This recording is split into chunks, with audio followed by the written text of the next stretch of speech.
ادویات کی اسٹڈی ہے جسے فارماکالوجی کہا جاتا ہے، اس کے اندر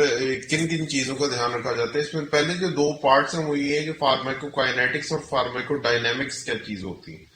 فارمیکوکائنیٹکس کا مطلب یہ ہوتا ہے کہ دوائی جو ہے اس کا جسم کے اوپر اثر کس طریقے سے آ رہا ہے، اور دوائی جو ہے جسم کے اوپر جب اثر کری تو کس انداز سے اثر کری، کیا اس کے کیمیکل طریقہ کار ہیں اور اس کی دوائی دینے کا طریقہ کار کیا ہے۔ جبکہ فارمیکو ڈائنامکس جو ہوتی ہے وہ ہوتا ہے کہ جسم اس دوائی کو جواب میں ریئیکٹ کیسے کر رہا ہے، اس کا رسپانس کیسے دے رہا ہے۔ اس میں سب سے پہلی چیز جو ہے وہ دیکھنی ہوتی ہے کہ دوائی جو ہے وہ جسم سے ایبزارب کیسے کر رہی ہے، جسم کے اندر جذب کس طرح ہو رہی ہے۔ اس میں تین چار چیزیں کہ ایبزارپشن یا جسم کے اندر جذب ہونے کے جو طریقہ کار ہیں، اس میں سب سے پہلے تو یہ کہ روٹ آف ایڈمنسٹریشن، یا یہ کہ دوائی کو کس طریقے سے جسم کے اندر داخل کیا جاتا ہے۔ اس میں انٹرل ہے یا پیرنٹرل روٹس ہیں۔ انٹرل روٹ کا مطلب ہے کہ کھانے کے ساتھ آپ کو دیا جائے، یعنی کہ آپ کے منہ کے ذریعے، آپ کے معدے اور آنتوں کے ذریعے بعد میں جا کے وہ جذب ہو، یا کئی ادویات ایسی ہوتی ہیں جو زبان کے نیچے رکھنے سے بھی جذب ہو جاتی ہیں، کئی ادویات ایسی ہوتی ہیں جو معدے کے ذریعے معدے کی طرف سے جاتے ہوئے جذب ہو رہی ہوتی ہیں، اور کئی ادویات ایسی ہوتی ہیں جو آنتوں کی طرف جاتے ہوئے جذب ہو جاتی ہیں۔ اور ان میں سے جو ان کو انٹرل روٹ کہا جاتا ہے، یعنی کہ آپ کے کھانے کے ذریعے دی جا رہی ہیں۔ جبکہ پیرنٹرل روٹ ہوتا ہے وہ اس سسٹم کو بائی پاس کر دیتا ہے۔ یہ خاص طور پہ اس کو دی جاتی ہے جب ہم یہ دیکھتے ہیں کہ آپ کے کھانے کے ذریعے یا آپ کے معدے یا آنتوں کے ذریعے دوائی جسم میں جذب نہیں ہونی۔ یہ پیرنٹرل روٹ میں تو انجیکشن کے ذریعے ہوتا ہے، یا سانس کے ذریعے دیا جاتا ہے، یا پٹھوں کے ذریعے انٹرا مسکولر دیا جاتا ہے۔ انجیکشن میں آپ کا انٹرا وینس یا آئی وی انجیکشن ہوتا ہے، یا آپ عموماً دوائیوں پہ لکھا دیکھیں گے انجیکشن کے اوپر یا انٹرا وینس ہے یا انٹرا مسکولر ہے۔ انٹرا وینس جو ہوتا ہے اس کی فارمولیشن، یہ کیمیکل میک اپ ڈفرنٹ ہوتا ہے انٹرا مسکولر سے، حالانکہ ہو سکتا ہے ایک ہی دوائی کے دو فارم ہوں، انٹرا مسکولر یا انٹرا وینس۔ اسی طرح انہیلیشن میں ہوتا ہے، انہیلیشن کا مطلب ہے کہ سانس کے ذریعے اندر کھینچا جا رہا ہے، آپ کے پھیپھڑوں کے ذریعے جذب کیا جا رہا ہے۔ یہ عموماً دمے کی جو دوائیاں ہوتی ہیں انہیں انہیلیشن کے ذریعے، جو عام طور پہ آپ نے اسپرے دیکھا ہوگا جو استعمال ہوتا ہے، وہ دمے کے اندر خاص طور پہ انہیلیشن کی دوائیاں ہوتی ہیں جو یوز ہوتی ہیں۔ اب اس میں سب سے پہلی چیز جو ایبزارپشن، یعنی کہ دوائی جب زیادہ دی جا رہی ہے تو اس میں جتنی زیادہ مقدار یا جتنی میکسیمم مقدار دوائی کی آپ کے خون کے سرکولیشن کے اندر پہنچ رہی ہے ان چینج یا بغیر کسی کیمیکل چینج کے، اسے bio availability of the drug کہا جاتا ہے۔ اس میں تین چار چیزیں دیکھی جاتی ہیں کہ یعنی کہ جب آپ دوائی دے رہے ہیں تو اس دوائی کی ہاف لائف کتنی ہے۔ اب عموماً اکثر یہ سنا جاتا ہے کہ جی دوائی جی آپ نے دن میں 3 دفعہ دینی ہے، 4 دفعہ دینی ہے، 5 یا دن میں 2 دفعہ دینی ہے، 1 دفعہ دینی ہے۔ اس کا تعلق ہاف لائف سے ہوتا ہے کسی بھی دوائی کی۔ ہاف لائف کا مطلب یہ ہوتا ہے کہ دوائی جو ہے وہ جسم سے کتنی، یعنی کہ دیر بعد اس کا ایک مخصوص حصہ جو ہے جسم سے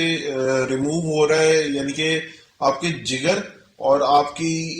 گردے یا آپ کے پخانے کے ذریعے کتنی خاص مقدار اس دوائی کی جو ہے وہ نکالی جا رہی ہے، جسم اس کو خارج کری جا رہا ہے۔ اب جیسے ہی جسم دوائی کی خاص تعداد کو خارج کرے گا تو دوائی کی جو تعداد ہے خون کے اندر آپ کے جسم کے اندر کم ہوتی جائے گی۔ تو اس کا مطلب یہ کہ جتنے ٹائم کے حساب سے وہ کم ہوگی اتنے حساب سے آپ کو دوائی زیادہ دینی پڑے گی پیشنٹ کو۔ اب ہر دوائی کا جو کیمیکل نیچر ہوتا ہے فرق ہوتا ہے، ہر دوائی کا جو ہے اسی طرح ہاف لائف جو ہوتی ہے اپنے حساب سے فرق ہوتی ہے۔ اس بنیاد پہ جو دوائیاں ہیں ان کو 4-5 حصوں میں ڈیوائیڈ کیا جاتا ہے۔ جس طرح بہت کم یا تھوڑی ہاف لائف ہے، یعنی کہ جسم کے اندر اس کو زیادہ ٹائم مقدار نہیں رہتی، اسے جلدی نکال دیا جائے، جسم نکال دیتا ہے، یہ الٹرا شارٹ ایکٹنگ کہلاتی ہیں۔ یا پھر اس کے مقابلے تھوڑا سا زیادہ ٹائم والی ہے، شارٹ ایکٹنگ ہے۔ یا درمیانے عرصے تک جسم میں رہنے والی میڈیم ایکٹنگ ہے، یا جسم میں ان کی مقدار بہت دیر تک رہ سکتی ہے، یا لانگ ایکٹنگ دوائیاں کہلاتی ہیں۔ اب ان دوائیوں کا کہ جسم میں کتنی دیر تک رہیں گی وہ ڈپینڈ کرتا ہے کہ وہ اب آئنائزڈ یا چارج پارٹیکل سٹیٹ میں رہ رہی ہیں، ان کا مولیکیول جو دوائی کا کیمیکل بنا ہوا ہے اس کے مولیکیول کا ویٹ کتنا ہے، اس کا جو واٹر سولیبلٹی ہے یعنی کہ پانی میں جذب کتنے اچھے طریقے سے ہو سکتا ہے، یا لپڈ سولیبلٹی ہے، یا چربی میں جسم کی چربی کے اندر جذب کتنا اچھا ہو سکتا ہے، یا اس کی جو کیمیکل نیچر ہے، یعنی کہ کچھ ایسے کیمیکلز ہوتے ہیں جو جسم اس کو ایکسیپٹ کرتا ہے یا ایکسیپٹ نہیں کرتا، وہ کس نیچر کی کیمیکل کی دوائی موجود ہے۔ اور اس کے علاوہ دیکھا جاتا ہے کہ آپ کے پلازما کے اندر یہ دوائی جو ہے کتنی جلدی ایبزارب ہو رہی ہے یا نہیں ہو رہی۔ اچھا، اب اس میں ہم دیکھیں گے کہ دوائی جو ہے جب جسم میں پہنچ جاتی ہے، جسم کے سیلز کے اندر یا جسم کی سرکولیشن کے اندر پہنچ جاتی ہے، تو اس کے بعد اس نے دو حصوں میں پہنچنا ہوتا ہے۔ ایک تو آپ کے جسم جو سیلز کا بنا ہوا ہے اس کے سیلز کے اندر کی اس کی ڈسٹریبیوشن کیا ہے، اور باقی جو حصہ ہے جو جسم آپ کے پانی ایک بہت بڑا حصہ آپ کے جسم کا حصہ ہے، اس کے جو جسم کا پانی ہے اس کے اندر کتنی ڈسٹریبیوشن ہوتی ہے، یا ایکسٹرا سیلولر ڈسٹریبیوشن کتنی ہے، یعنی کہ آپ کا مثلا جو خون کا پلازما کا جو لکوڈ ہے وہ ایکسٹرا سیلولر ڈسٹریبیوشن ہوگی، جبکہ آپ کے پٹھوں کے سیلز کے اندر دوائی کتنی پہنچ رہی ہے وہ انٹرا سیلولر ڈسٹریبیوشن ہوگی۔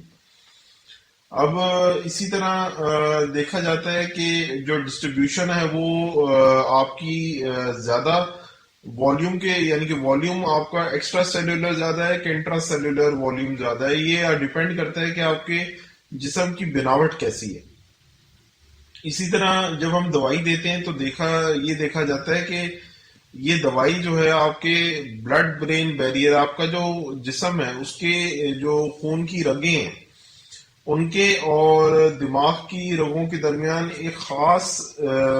بیریئر موجود ہوتا ہے جسے بلڈ برین بیریئر کہتے ہیں، اور اسی طرح یہ دیکھا جاتا ہے کہ یہ دوائی جو آپ کو دی جا رہی ہے، اگر فرض کریں اور فیمیلز کو دی جا رہی ہے، عورتوں کو دی جا رہی ہے، تو اگر حمل کا ایشو ہے تو جو دوائی ہے وہ ماں کے ذریعے بچے کو منتقل ہو رہی ہے کہ نہیں ہو رہی، کیونکہ جب آپ کوئی دوائی دیتے ہیں تو یہ دیکھا جاتا ہے کہ حمل کے دوران کے دوائی جو ہے وہ بچے کو کوئی مضر یا مضر صحت نہ ثابت ہو یا کوئی نقصان نہ دے چھوڑے۔ اس میں یہ بھی دیکھا جاتا ہے کہ دوائی جو ہے وہ آپ کے جو جسم میں پروٹین ہے یا پلازما میں جو پروٹین ہے اس کے ساتھ کتنی دیر تک چپک رہی ہے یا فری سٹیٹ میں موجود ہے۔ یاد رکھیں جو دوائی فری سٹیٹ میں یعنی کہ جو پروٹین کے ساتھ چپکی بھی نہیں ہے، جو آپ کی پلازما کی پروٹین کے ساتھ نہیں چپکی ہوئی وہ افیکٹ کرے گی جسم کے اوپر، جبکہ جو پروٹین کے ساتھ چپکی ہوئی ہے وہ کیونکہ فری سٹیٹ میں موجود نہیں ہے، اگر فری سٹیٹ میں موجود نہیں ہے تو جا کے اپنے موجودہ جگہ پہ افیکٹ نہیں کرے گی۔ اب جب انسان اس کا جو مین مقصد ہوتا ہے وہ یہ دیکھنا ہوتا ہے کہ یعنی کہ ہم دوائی پھر اس کے حساب سے کتنی زیادہ دیں گے۔ اگر پروٹین کے جسم کی پروٹین یعنی کہ پلازما کی پروٹین ہے اس کے ساتھ ہی چپکی رہے گی، اس کا مطلب یہ کہ دوائی کا بہت زیادہ حصہ جو ہے وہ پروٹین کے ساتھ چپکے ہوئے طریقے سے موجود ہے، کم دوائی جو ہے وہ پہنچ رہی ہے اپنے ٹارگٹ پہ۔ اور اگر زیادہ کم دوائی یعنی کہ پلازما پروٹین کے ساتھ چپکی بھی نہیں ہے تو اس کا مطلب یہ کہ زیادہ تر دوائی جو فری سٹیٹ میں موجود ہے اور زیادہ اس کی تعداد افیکٹ کرنے کے لیے موجود ہے، تو اس کا مطلب یہ کہ ہمیں دوائی کی تعداد جو ہوگی جسم میں کم دینی ہوگی۔ اگر دوائی کی فری سٹیٹ زیادہ ہوگی اویلیبل تو ہمیں دوائی کمپیریٹیولی کم دینی پڑے گی، اگر دوائی کی فری سٹیٹ کم اویلیبل ہوگی تو ہمیں دوائی کی زیادہ دینی پڑے گی پیشنٹ کو۔ یہ چیز ہوتی ہے بہت میٹر کرتی ہے آپ کی عمر کے حساب سے۔ جیسے جیسے انسان کی عمر بڑھتی جاتی ہے ان کا جو جسم کی بناوٹ ہے اس میں فرق آتا جاتا ہے، جسم کی چربی جو ہے اس کے اندر بھی فرق آتا ہے، جسم کی پروٹینز کے اندر بھی فرق آتا ہے، جسم کے پانی کے اندر بھی فرق آتا ہے، یعنی کہ ان کی جو تعداد ہوتی ہے وہ بیلنس شفٹ کرتا رہتا ہے، اور اس کے حساب سے ہمیں پھر دوائی جو ہوتی ہے کبھی زیادہ کرنی پڑتی ہے، کبھی کم کرنی پڑتی ہے۔ ہم بات کریں گے دوائی کو، دوائی ہم نے جب پیشنٹ کو دے ڈالی ہے تو اب اس کے بعد اس دوائی کے ساتھ جسم کیسے رسپونڈ کرے گا، جسم اس دوائی کے ساتھ کیسے ریئیکٹ کرے گا۔ یہ جو دوائی کی پروسیسنگ ہوتی ہے جسم میں، یہ مخصوص طور پہ دو جگہوں پہ زیادہ ہوتی ہے، جسے جگر، جو کہ جگر میں ہوگی، اور مین ویسے تو جو دیکھا جاتا ہے وہ جگر کے ذریعے ہی پروسیسنگ ہوتی ہے کسی بھی دوائی کی، یا جب پروسیسنگ ہو جاتی ہے اس کے بعد دوائی کو جسم سے خارج کر دیا جاتا ہے۔ پروسیسنگ کے دو فیز ہوتے ہیں، فیز 1 ہوتا ہے اور فیز 2 ہوتا ہے۔ عام طور پہ فیز 1 ریئیکشن سے گزر کے دوائیاں پھر فیز 2 پہ جاتی ہیں، مگر کئی دوائیاں ایسی ہوتی ہیں جو ڈائریکٹلی فیز 2 کے ساتھ ہی کراس ہو کے جسم سے بعد میں خارج ہو جاتی ہیں۔ فیز 1 دوائیاں وہ ہوتی ہیں جو کہ کسی ان ایکٹیو ڈرگ کو ایکٹیو فارم میں کنورٹ کر دیتی ہیں، یعنی کہ پہلے دوائی جو ہوتی ہے جسم پہ افیکٹو نہیں ہوتی، اس کا افیکٹ جسم پہ نہیں ہو رہا ہوتا، مگر جیسی وہ جگر کے ذریعے پاس کرتی ہے اور فیز 1 ریئیکشن سے گزرتی ہے، جو آپ کے جگر کے اندر خاص قسم کے انزائم ہوتے ہیں، خاص قسم کے ریئیکشن کرنے والے کیمیکلز اور انزائمز موجود ہوتے ہیں جو اسے خاص قسم کے آکسیڈیشن، ریڈکشن اور ہائیڈرولسس کے کیمیکل ریئیکشن سے گزارتے ہیں۔ جیسے یہ فیز 1 میں ان ریئیکشن سے دوائی گزرتی ہے تو وہ اپنے ایکٹیو فارم میں آ جاتی ہے، جس میں وہ پھر جسم پہ اثر کر سکتی ہے، اور ساتھ ساتھ اس کو فیز 2 کے لیے ریڈی کیا جاتا ہے فیز 1 ریئیکشن میں۔ جیسی فیز 2 ریئیکشن سے دوائی گزرتی ہے تو وہ پانی میں پہلے تو جذب ہونے کی قابلیت اس کی کم ہوتی ہے، مگر جیسی فیز 2 ریئیکشن سے دوائی گزرتی ہے تو اسے پانی کے اندر جذب ہونے کی، پانی کی سالوبل ہونے کی قابلیت جو ہے اس کی، وہ جگر جو ہے بڑھا دیتا ہے اس کے ساتھ مختلف ریئیکشنز کر کے۔ اس کا فائدہ یہ ہوتا ہے کہ جسم سے پھر دوائی جو ہے آرام سے آپ کے پیشاب کے ذریعے، گردوں کے ذریعے خارج کی جا سکتی ہے، آرام سے اسے نکالا جا سکتا ہے، اور ایکسکریشن آف دا ڈرگ جو ہوتی ہے وہ بہت میٹر کرتا ہے اس کے اندر۔ اب اگر جگر کے اندر کوئی مسئلہ آ گیا ہے، جگر یا آپ کے جگر کی پروسیسنگ میں کوئی مسئلہ ہے، یا فرض کریں پیشنٹ کو ہیپاٹائٹس سی ہے، یا جگر کے کوئی امراض ہے، ہیپاٹائٹس بی ہے، یا ہیپاٹائٹس اے ہے، ہیپاٹائٹس ڈی ہے، ہیپاٹائٹس ای ہے، تو اس کا مطلب یہ ہے کہ اس کی جگر کی جو پروسیسنگ کی قابلیت ہے وہ کمپیریٹیولی کم بھی ہو سکتی ہے۔ اس کا مطلب یہ ہے کہ جو دوائی آپ دے رہے ہیں وہ اس کی جو پروسیسنگ ہے وہ مقابلے میں اب کم پڑ گئی ہے، پروسیسنگ کم پڑ گئی ہے، تو اس کا مطلب یہ ہے کہ اس دوائی کی جو تعداد ہے جسم میں وہ بڑھ سکتی ہے، ان ایکٹیو فارم میں بھی، ایکٹیو فارم میں بھی۔ اور اگر گردوں کا مسئلہ ہے تو اس کا مطلب یہ ہے کہ اس دوائی کی جو تعداد ہے وہ بڑھتی جا رہی ہے، جسم سے خارج نہیں ہو رہی، اور اگر آپ دوائی دیتے جا رہے ہیں اور دوائی خارج نہیں ہو رہی تو یہ جسم کے لیے نقصان دہ بھی ہو سکتا ہے۔ اس میں اب دیکھا جاتا ہے کہ ایک دوائی اگر دی جا رہی ہے تو وہ دوسری دوائی کی پروسیسنگ یا دوائی کی اوپر جو جگر نے اثر کرنا ہے اس کا ایفیکٹ جو ہوتا ہے وہ دوسری دوائی کیسے ڈال رہی ہے، اس کو میڈیسن ٹو میڈیسن انٹریکشن بھی کہا جاتا ہے۔ مثلا جو جسم کے اندر انزائمز ہوتے ہیں ان کا ایک خاص نام، مثلا ایک خاص گروپ ہوتا ہے جس کا نام ہوتا ہے سائٹوکروم P450 انزائمز۔ اب ان سائٹوکروم P450 انزائمز کو کچھ دوائیاں جو ہوتی ہیں وہ بڑھا دیتی ہیں، ان کی قابلیت کو بڑھا دیتی ہیں۔ جیسے ان کی قابلیت بڑھتی ہے تو وہ یا تو دوسری دوائیوں کو جو ہے ان کی پروسیسنگ سپیڈ اپ کر دیتے ہیں، بڑھا دیتے ہیں، یا اگر سائٹوکروم P450 کی گروپ آف انزائم جو ہے ان کی قابلیت کو کوئی دوائی اگر گرا دے یا کمزور کر دے تو وہ جو دوسری دوائیاں ان کی پروسیسنگ کو یا کم کر دیں گی یا ان کی پروسیسنگ کی قابلیت جو ہے اس کو گھٹا دیں گی۔ اس میں دیکھا جاتا ہے کہ کچھ ادویات جو ہوتی ہیں وہ یا تو انہیبیٹرز ہوتی ہیں یا انڈیوسرز ہوتی ہیں یا ایگونسٹ ہوتی ہیں۔ انہیبیٹرز وہ ہوتے ہیں کہ جو مثلا دوسری ادویات کو یا تو ان کی قابلیت کو گرا دیں گی یا ان کی جو capability of affecting on the body ہے اس کا افیکٹ بالکل ختم کر دیں گی یا بہت کم کر دیں گی. اور انڈیوسرز وہ ہوتے ہیں کہ دوسری ادویات کا جو افیکٹ ہے جسم کے اوپر اس کو بڑھا دیتی ہیں. انڈیوسرز کا فائدہ یہ ہوتا ہے کہ آپ اگر ایک دوائی دے رہے ہیں اور اس کا افیکٹ کی وجہ سے دوسری دوائی کا افیکٹ جو ہے بہت زیادہ بڑھ جا رہا ہے تو دوسری دوائی جو ہے وہ پھر کمپیریٹیولی عام مقدار سے کم دینے میں بھی آپ کو نتائج وہ مل سکتے ہیں. اب یہ جو اب ہم دیکھتے ہیں اس میں جو دوائیاں جو ہیں ان جسم سے خارج کی جاتی ہیں ریموو کی جاتی ہیں یہ دو تین طریقوں سے ہوتی ہیں. ایک تو آپ کا جگر جو ہے ان کو وہ جو پروسیسنگ سے گزارتا ہے فیز 1 فیز 2 ریئیکشن ہے جیسے وہ ان دو ریئیکشن کے فیزز سے گزارتا ہے تو جو ادویات ہوتی ہیں وہ پانی کے اندر سولیبلٹی ان کی بڑھ جاتی ہے اور وہ آپ کے گردوں کے ذریعے پروسیس ہو کے پیشاب کے ذریعے نکل جاتی ہیں یا یہ پخانے کے نالی کے ذریعے آپ کے پخانے کے ساتھ نکل جاتی ہیں یا کچھ ادویات ہوتی ہیں جو وہ سانس کے ذریعے بھی آپ کے پھیپھڑوں کے ذریعے ریموو ہو سکتی ہیں. کچھ ادویات ایسی ہوتی ہیں جو کہ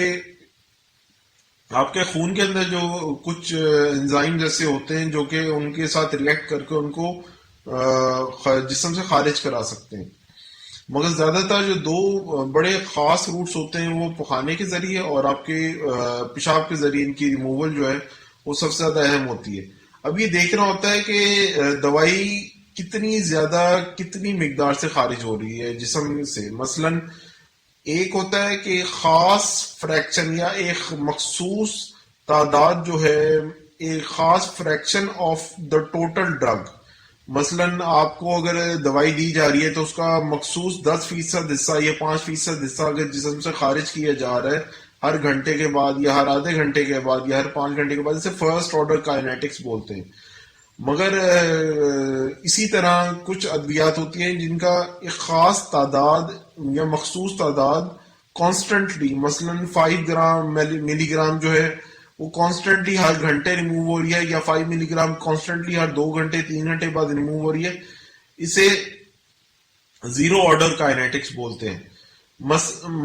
یہ اس لیے اہم ہوتا ہے کیونکہ ہمیں دیکھنا ہوتا ہے کہ جب آپ کو دوائی دی جا رہی ہے اور دوائی کس ریٹ پہ جسم سے خارج کی جا رہی ہے آپ نے دوائی کی تعداد اتنی زیادہ دینی ہے کہ دوائی جتنی جسم سے خارج ہو رہی ہے اور جتنی زیادہ جسم میں پہنچائی جا رہی ہے ان کا جو لیول ہے وہ ایکول ہو. جب یہ لیول خارج ہونے کا اور جسم میں پہنچنے کا ایکول ہو جاتا ہے اسے steady state of the drug کہتے ہیں. یہ ایک دم نہیں پہنچتا یہ آپ کی دوائی دے 1 2 یا 3 دفعہ دوائی دینے کے بعد اس لیول پہ آپ کی دوائی کا اسٹیڈی سٹیٹ جسم میں پہنچتا ہے. اور اسٹیڈی سٹیٹ ہونا بڑا اہم ہوتا ہے تاکہ دوائی کا ایک لیول فیلڈ یا لیول والا ایفیکٹ آپ کے جسم میں موجود ہو. مگر اس میں یہ بات یاد رکھنے والی ہے کہ زیادہ تر جو ادویات ہوتی ہیں ان کا جو ایفیکٹ ہوتا ہے جو ان کا جسم سے خارج ہونے کا جو پروسیس ہوتا ہے وہ فرسٹ آرڈر کائنیٹکس والا ہوتا ہے زیرو آرڈر کائنیٹکس والا کم ہوتا ہے. تو ہمیں یہ دیکھنا ہوتا ہے کہ دوائی جو ہے وہ بیسکلی آپ کی جو جسم پہ کیسے افیکٹ کرتی ہے. افیکٹ کرنے کا طریقہ یہ ہوتا ہے کہ یہ خاص جو آپ کے جو جسم سیلز کا بنا ہوا ہے اس کے اندر خاص ریسپٹرز ہوتے ہیں یا اور یہ ریسپٹرز جو ہوتے ہیں یہ بیسکلی سیلز کے اوپر ایک خاص پروٹینز ہوتی ہیں جن کے ایکٹیو یا ان ایکٹیو ہونے سے جسم کی یہ سیلز کے اندر جو ہے وہ چینجز آتی ہیں. یا سیلز آپ کے ایکٹیو ہوں گے اپنے مخصوص کردار یا کام کے لیے ایکٹیو ہو جائیں گے یا ان ایکٹیو ہو جائیں گے یا دبا دیے جائیں گے اپنے مخصوص کام کے لیے. اسے اب یہ عموماً دیکھا جاتا ہے کہ دوائی آپ جب زیادہ دے رہے ہوں یا زیادہ دیر تک دے رہے ہوں تو اس کا افیکٹ کمپیریٹیولی کم ہونے لگ جاتا ہے. دوائی جو ہوتی ہے جتنی زیادہ دے رہے ہیں اس کا افیکٹ کمپیریٹیولی کم ہو رہا ہے. اس کی وجہ یہ ہوتی ہے کہ یا تو دوائی کی سے جو جسم ہے وہ یوز ٹو ہو گیا ہے اس کی وجہ یہ ہوتی ہے کہ یا ریسپٹر جو ہے ان کی تعداد بڑھ گئی ہے یا ان کی تعداد جسم میں کم ہو گئی ہے. جیسے دوائی زیادہ دی جاتی ہے تو ریسپٹرز جو ہوتے ہیں سیلز جو ہوتے ہیں جسم کے وہ اس دوائی کے عادی ہو جاتے ہیں اور اس کا نقصان ہی ہوتا ہے کہ جو سیلز ہیں ان کے اوپر دوائی جو ہے اس کی جو مخصوص مقدار ہے اس کے حساب سے سیلز کے اندر چینجز اتنے نہیں آ رہے جتنے پہلے آتے تھے. اس کا مطلب یہ ہوتا ہے کہ ہمیں دوائی کی جو تعداد ہے وہ بڑھانی پڑتی ہے. مثلا کئی ایسے پیشنٹس ہوتے ہیں جن کے اندر فرض کریں آپ اگر بلڈ پریشر کی دوائی دے رہے ہیں تو چند سالوں بعد ہمیں بلڈ پریشر کی دوائی اب بڑھانی پڑتی ہے. یا چند ایسے پیشنٹس بھی ہوتے ہیں جن کے اندر بلڈ پریشر کی ہمیں جو دوائی ہے اس کی تعداد کم کرنی پڑتی ہے. یہ ہوتا ہے کہ ریسپٹر یا تعداد سیلز کے اوپر بڑھ گئی ہے یا تعداد سیلز کے اوپر کم ہو گئی ہے. اسے ریسپٹر اپ ریگولیشن یا ڈاؤن ریگولیشن کہتے ہیں. عام طور پہ اس کو ٹالرنس آف دا ڈرگ بھی کہا جاتا ہے اور اس کا تعلق جو ہے پوٹنسی یا ایفیکیسی آف دا ڈرگ کے ساتھ بھی ہوتا ہے. پوٹنسی سے مراد یہ ہوتا ہے کہ جو دوائی آپ کو دی جا رہی ہے اس کی جو مثلا خاص مقدار ہے وہ جسم کے اوپر کتنی زیادہ ایفیکٹ کریٹ کرتی ہے. مثلا 5 ملی گرام 5 ملی گرام کی جو دوا ایک تعداد ایک دوائی کی ہے وہ کچھ اور ایفیکٹ ڈالے گی, یعنی کہ اتنا ایفیکٹ ایک دوائی کا کم ہوگا, دوسری دوائی کا 5 ملی گرام کا ایفیکٹ زیادہ ہوگا. اسے پوٹنسی آف دا ڈرگ کہا جاتا ہے. مثلا 5 ملی گرام اگر ایک کیمیکل فارمولے کی دوائی جو ہے وہ ایک خاص ایفیکٹ ڈال رہی ہے, اسی کیمیکل فارمولے کی دوسری ٹائپ کی دوائی جو ہے یا اس کا ایفیکٹ اس کے مقابلے کم ہوگا یا زیادہ ہوگا. اسے comparison of the potency of the drug کہا جاتا ہے. اسی اسنا میں ہمیں دیکھنا ہوتا ہے کہ جو تھراپیوٹک ونڈو ہے, مثلا دوائی جو آپ نے دی ہے اس کی تعداد جسم کی قابلیت سے بہت زیادہ تو نہیں دے رہے. مثلا جسم جتنا اس دوائی کو ایکسپٹ کر سکتا ہے اتنے حساب سے ہم دوائی دے رہے ہیں یا اس سے کہیں زیادہ تو نہیں دے رہے. اگر آپ جسم جس قابلیت سے دوائی کو ایکسپٹ کر سکتا ہے اگر اس سے زیادہ دے دیں تو جسم میں مضر اثرات بھی پیش آ سکتے ہیں. اس تعداد کو مثلا جتنا دوائی مفید افیکٹ ڈال رہی ہے جسم پہ اس سے اگر زیادہ دے دیں اتنا جو فرق ہوتا ہے دوائی کے اندر اسے therapeutic window of the drug کہا جاتا ہے. اب کئی دوائیاں ہوتی ہیں مثلا جو آپ کے ریسپٹر کے اوپر یا تو پازیٹیو ایفیکٹ ڈالتی ہیں یا انہیں ایگنسٹ کہا جاتا ہے, یا آپ کے جو جسم کے سیلز کے ریسپٹرز ہیں یا ان کو بالکل نیگیٹو ایفیکٹ ڈالتی ہیں یا انہیں اینٹیگنسٹ کہا جاتا ہے. اور کچھ ایسی ہوتی ہیں کہ جو ان کا درمیانہ ایفیکٹ ڈالتی ہیں, مثلا اسے ایکٹیویٹ تو کر رہی ہیں مگر دوسری دوائیوں مقابلے کم کر رہی ہیں, اسے پارشل ایگنسٹ کہا جاتا ہے. یہ جتنا بھی ابھی تک یعنی کہ ڈسکشن ہوئی ہے اس کا مقصد یہ ہوتا ہے کہ ہم دیکھتے ہیں کہ جو دوائی ہے اس کی یعنی کہ ڈوز کتنی دینی ہے پیشنٹ میں, یعنی کہ کتنے ملی گرام. مثلا آپ نے اکثر دیکھا ہوگا جب بھی کوئی دوائی دی جاتی ہے وہ کہا جاتا ہے یہ صبح دوپہر شام لی جائے گی یا دن میں ایک دفعہ لی جائے گی یا صبح دوپہر شام لی جائے گی. اس میں اور دیکھا جاتا ہے کہ ڈوزیج یعنی کہ کتنے ملی گرام دی جائے گی. اور اس کے علاوہ ہم نے یہ دیکھنا ہوتا ہے کہ یہ ادویات جو ہیں مثلا جب دوسری ادویات دی جا رہی ہیں ان کے حساب سے کیسے دی جائے گی. مثلا ایک مریض جو ہے وہ ایسپرین لے رہا ہے تو اس کو بلڈ پریشر کی دوسری دوائی جو ہے اس کے حساب سے کون سی دی جائے گی. مثلا وہ ایسپرین کے ایفیکٹ کو کم کرے گی یا زیادہ کرے گی. اس کے علاوہ یہ بھی دیکھا جاتا ہے کہ جسم کے جو جگر کی قابلیت ہے یا آپ کے گردوں کی قابلیت ہے وہ صحیح ہے, خراب تو نہیں ہوگی. مثلا گردوں کی اگر ورکنگ میں کہیں گڑبڑ آ گئی ہے تو اس کو کریٹنن کلیئرنس کے ذریعے ٹیسٹنگ کے ذریعے ہم فگر آؤٹ کرتے ہیں, پتہ کرتے ہیں کہ آپ کے گردوں کی ورکنگ کنڈیشن ٹھیک ہے کہ نہیں ہے. مثلا اگر کریٹنن کلیئرنس میں کوئی گڑبڑ آئی ہوئی ہے تو اس کا مطلب یہ آپ کے گردوں کے اندر کوئی مسئلہ ہے, کوئی ایشو ہے تو اس کو سالو کیا جاتا ہے. مگر اگر کریٹنن کلیئرنس فرض کریں بہت کم ہے تو اس کا مطلب یہ ہے کہ آپ کی پروٹین کی جو تعداد ہے جسم میں اس کے اندر کوئی افیکٹ آیا ہوا ہے. اسی طرح آپ کی ایس جی پی ٹی یا اے ایل ٹی ہوتا ہے, اس سے ہم دیکھتے ہیں کہ جگر کی کیپیبلٹی کتنی ہے یا جگر کی جو ورکنگ کنڈیشن ہے وہ ابھی بہتر ہے کہ خراب ہے. مقصد ان سب چیزوں کا یہی ہوتا ہے کہ ہم نے دیکھنا ہوتا ہے کہ دوائی جو ہے اس کی ڈوزنگ کتنی کی جانی ہے اور اس کی تعداد کتنی دی جانی ہے پر ڈے کے حساب سے, یا ہر گھنٹے یا 2 3 4 یا 5 گھنٹے کے حساب سے کتنی تعداد دی جانی ہے. اور دوسری دوائیوں کے ساتھ جب دی جا رہی ہے تو دوسری دوائیوں کے اوپر اس دوائی کا ایفیکٹ کتنا ہو رہا ہے. کیونکہ ہم زیادہ تر جب آپ نے دیکھا ہوگا کہ ایک وقت میں کئی دوائیاں پیشنٹ لے رہا ہوتا ہے، لازمی نہیں کہ وہ صرف ایک دوائی ایک وقت میں لے رہا ہو. تو ان چیزوں کا بہت دھیان رکھا جاتا ہے، ان دوائیوں کی مکسر کے اندر. امید ہے یہ لیکچر آپ کو پسند آیا ہوگا. انشاءاللہ آگے ہم اس کی فردر ڈیٹیل میں بات کریں گے. اپنا دھیان رکھیے گا، ہمارے چینل کا بھی. السلام علیکم.